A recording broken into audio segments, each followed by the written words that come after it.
اب نوٹ کر لیجئے، یہ کتابیں اگر آپ پڑھنا چاہیں تو کتاب الملاحم میں پڑھیے، بدترین عذاب عربوں پر آیا کھڑا ہے، سروں پر تنا ہوا ہے، بدترین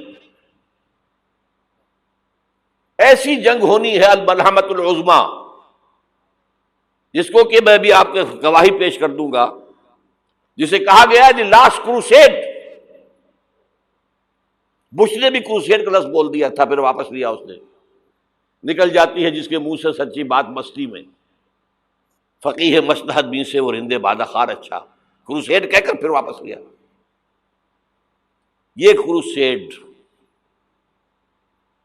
اس کے اوپر جس قدر نقصان ہونا ہے عربوں کا، گریٹر اسرائیل بنے گا، یہ عراق، شام، اردن، سعودی عرب کا کچھ شمالی علاقہ، ترکی کا جنوبی علاقہ، مصر کا صحرائے سینا، اور اس کے ساتھ ہی جو بہترین اس کا زرخیز ترین علاقہ ڈیلٹا آف نائل، یہ سب یہودیوں کے قبضے میں جائیں گے۔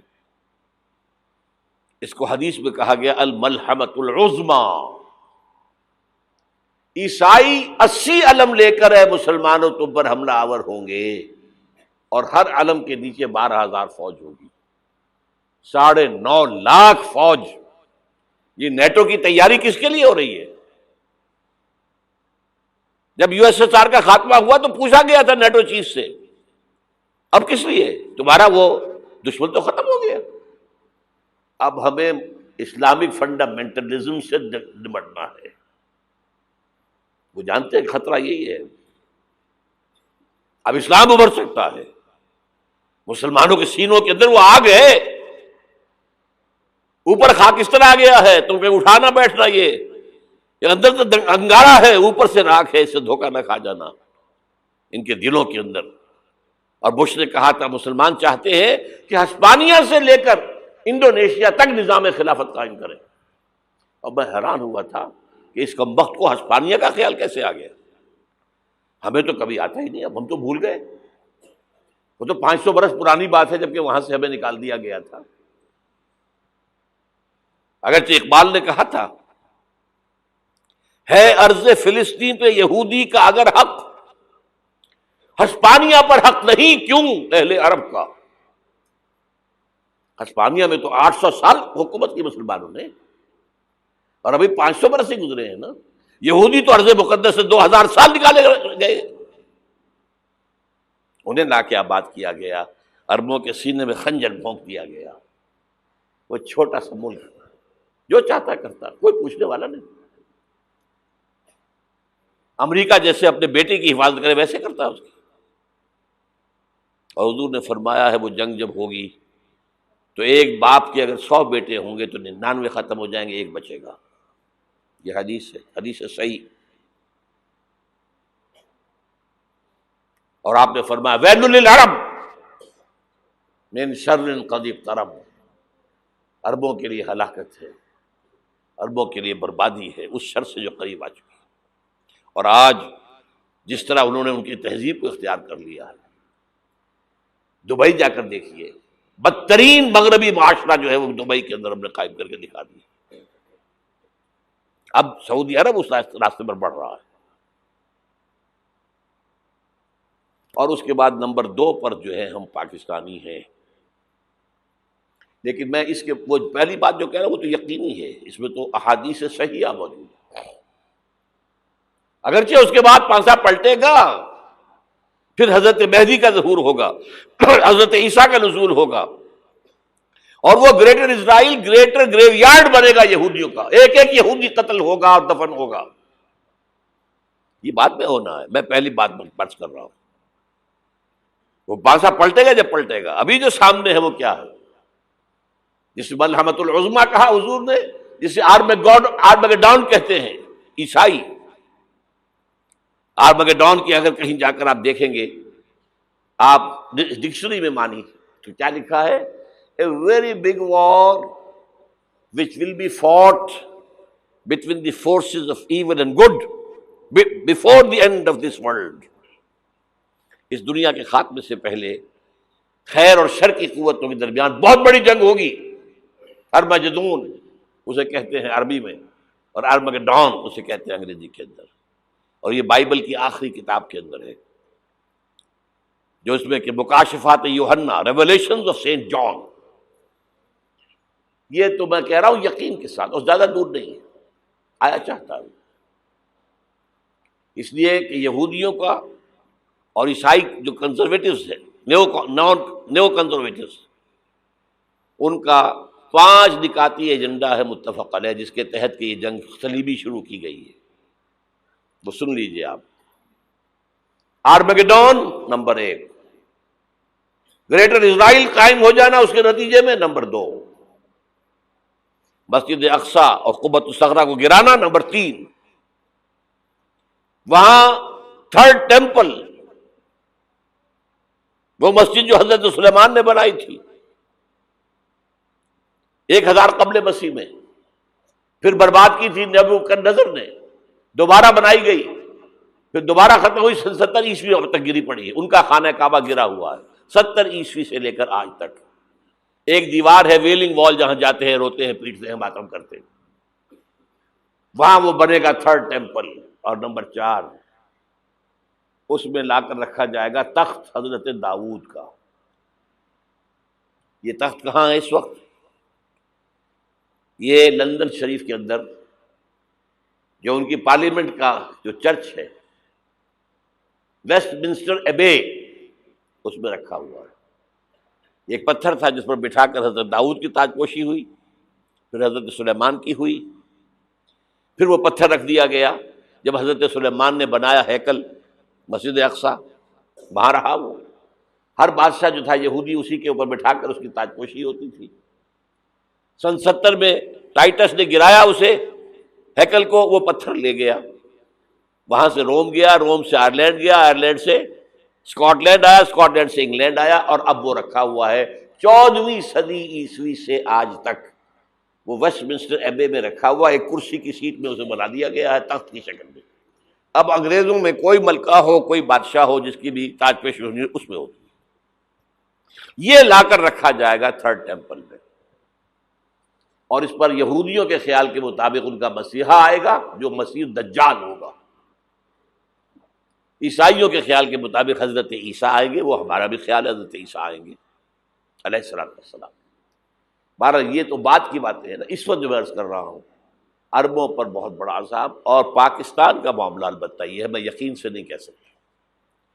ہینگنگ ان دی بیلنس، ہو سکتا ہے اللہ تعالیٰ ہم پر رحم فرمائے، ہو سکتا ہے، اگرچہ اس کی کچھ شرائط ہوں گی. چمن کے مالک اگر بنا لیں موافق اپنا شعار، اب بھی چمن میں آ سکتی ہے پلٹ کر چمن سے روٹھی بہار، اب بھی ہو سکتی ہے.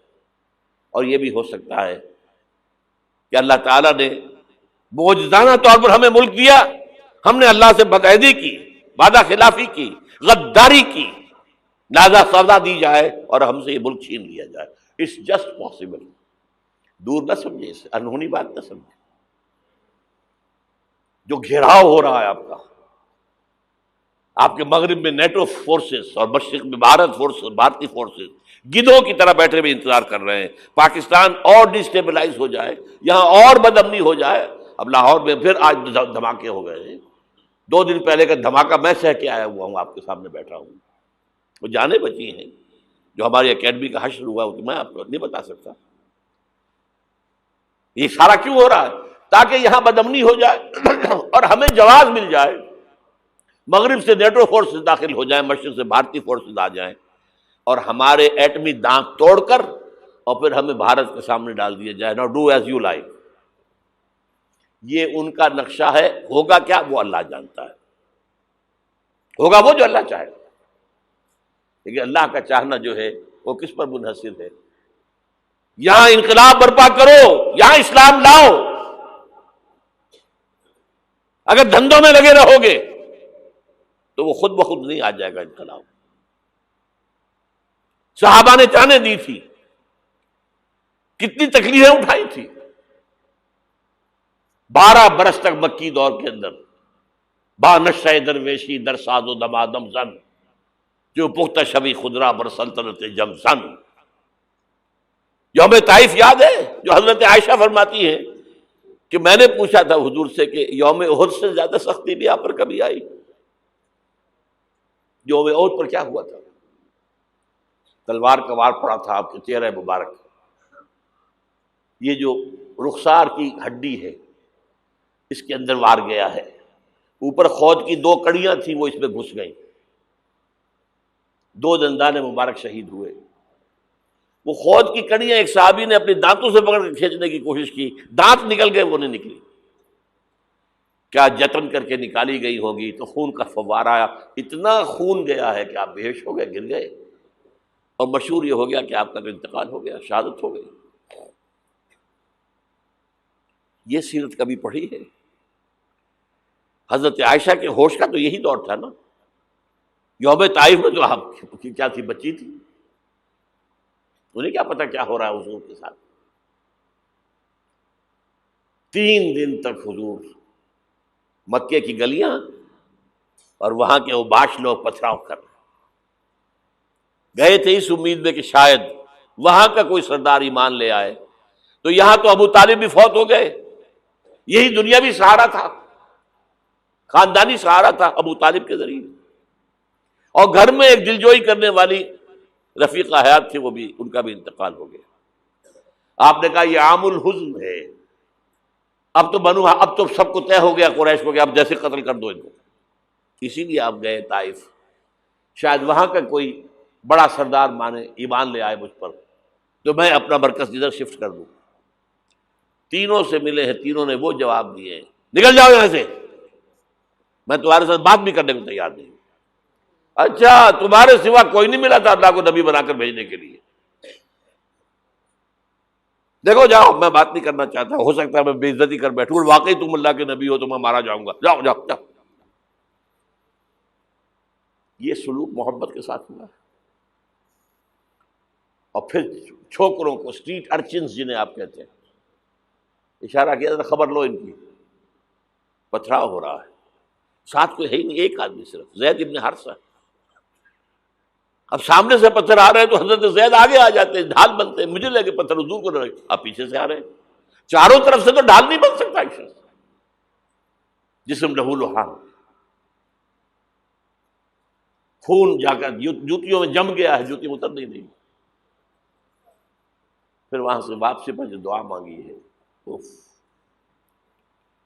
اللہم الیک اشکو ضعف قوتی وقلت حیلتی وہوانی علی الناس، اے اللہ تیری جناب میں فریاد لے کر آیا ہوں اپنی قوت کی کمی کا، اپنے وسائل کی کمی کا، اور جو ذلت و خواری ہو رہی ہے لوگوں کے سامنے، الا ملتقننی، مجھے کس کے حوالے کر دیا ہے، الا بعیدی یتجہمنی، یہ میرے اوپر ہجوم کر کے آ جائے، حملہ کریں، اور عدو من لگتا امرے، یہ دشمن کے حوالے میرا معاملہ کیا، جو چاہے کر دے وہ۔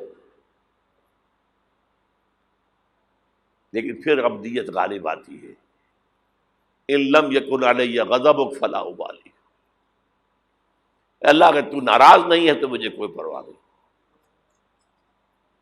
سر تقسیم خم ہے جو مزاج یار میں آئے، مجھے اندیشہ یہ ہے کہ تو ناراض تو نہیں ہو گیا۔ یہ تکلیفیں جھیلی ہے، سینکڑوں صحابہ نے جانوں کا نذرانہ پیش کیا ہے، احزاب کی جنگ میں فاقوں پر فاقے ہو رہے تھے، اور ان فاقوں کی حالت میں خندق کھودنے کا حکم ملا ہے، لوگوں کی کمریں دوہری ہو رہی ہیں، پتھر باندھے ہیں اپنے پیٹوں سے، اپنی چادروں کے ساتھ کس کر، کمر دوہری نہ ہو جائے۔ اور جب صحابہ کدالیں چلا رہے ہیں تو کیا کہہ رہے ہیں، نحن الذین بایعوا محمدا علی الجہاد ما بقینا ابدا، اللہم لا عیش الا عیش الاخرہ۔ صحابہ کہتے تھے ہم وہ لوگ ہیں جنہوں نے محمد سے بیعت کی ہے کہ جہاد کرتے رہیں گے جب تک جان میں جان نکل جائے تو بات، اور جان ہے، چاہے ابھی بھوک سے کمر دوہری ہوئی جا رہی، جان تو ہے۔ اور ایک دفعہ کہتے تھے اللہم لا عیش الا عیش الاخرہ، اللہ عیش، زندگی تو آخرت کی زندگی ہے۔ اور حضور فرماتے تھے، حضور کے بیٹھے ہوئے نہیں تھے گاؤں تکیہ لگا کر، پتھر اٹھا اٹھا کر خندق میں سے لے جا کر باہر پھینک رہے تھے۔ جب صحابہ کہتے ہیں اللہم لا عیش الا عیش الاخرہ، حضور فرما رہے ہیں فاغفر الانصار والمہاجرہ، اے اللہ ان انصار اور مہاجرین کی مغفرت فرما دے۔ پھر حضور کی خدمت میں کچھ لوگ آئے، حضور اب یہ فاقہ ناقابل برداشت ہو گیا، دیکھیے ہم نے یہ پتھر باندھے ہوئے اپنے پیٹوں کے ساتھ۔ حضور نے کرتا اٹھا کر دکھایا، وہاں 2 پتھر باندھے ہوئے۔ یہ ہے سیرت النبی۔ آپ کس چیز کو سیرت النبی سمجھتے ہیں؟ بہرحال اس موضوع پر میری ایک کتاب ہے منہج انقلاب نبوی، کہ انقلاب کیسے آیا تھا۔ اگر دل میں ذرا بھی آرزو پیدا ہو گئی ہو کہ اللہ قبول کر لے مجھے قبول کر لے اس کام کے لیے، تو وہ کتاب آپ کے لیے مسٹ ہوگی، اس کا پڑھنا۔ هي الحلقات تحفظني بآيات من القرآن، هي الحلقات تملأني بحب المصطفى العدنان.